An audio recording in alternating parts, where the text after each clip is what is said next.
Hello, I am Jesse Harris. My reflection on the nature of technology use in schools today and on the horizon is based off of the Horizon 2015 Higher Education Report.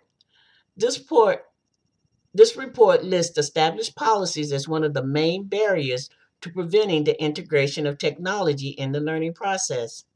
Until policies are put into place that supports the advancement and inclusion of digital literacy skills as part of the curriculum objective for learners and professional development program for pre-service teachers and the veteran educators who require the skill set to understand complexities or to comprehend how technological systems work in order to problem solve by logical analysis and organization of data in the 21st Century Global Society, Johnson, 2015.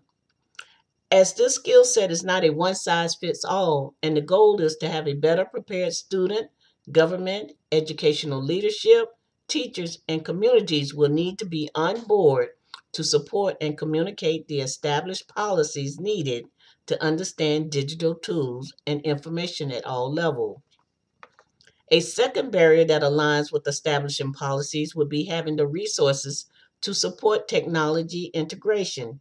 As with all things, new economics can and will become a major factor in bridging the knowledge divide. It can exacerbate economic disparity and magnify existing inequalities or generate great wealth and prosperity to the learners or communities of the 21st century. Solomon, 2003.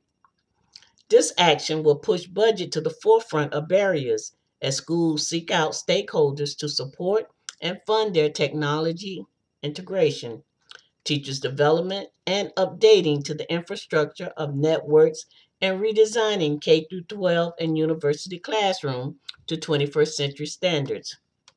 The K 12 schools will look and operate much different than the traditional schoolrooms of the past centuries. With the onset of social media, digital technology, and changing how knowledge is received and delivered, classrooms are being referred to as learning spaces with more dynamic layouts to include design of desk and seating arrangements that foster collaborative work and encourage active learning. Interactive whiteboards and several pieces of technology for individual or group use will be tabled throughout the classrooms. The common areas within schools, lounges are designed to promote collaborative and communication among the students as well as active social spaces. Adult learners of the 21st century will have several venues for attending class for academic progress. One, by way of open communities and university consortia. These venues of higher education are aligning with one another to meet common goals, share resources, and extend the reach of providing academics to educators and learners globally via technology and digital media. This human centric approach to education by leveraging online and hybrid learning strategies that use low cost, high quality curriculum content available via the internet with as which is a digital infrastructure and support by open LMSs. And this is my topic. This is my discussion. And I thank you and have a good night.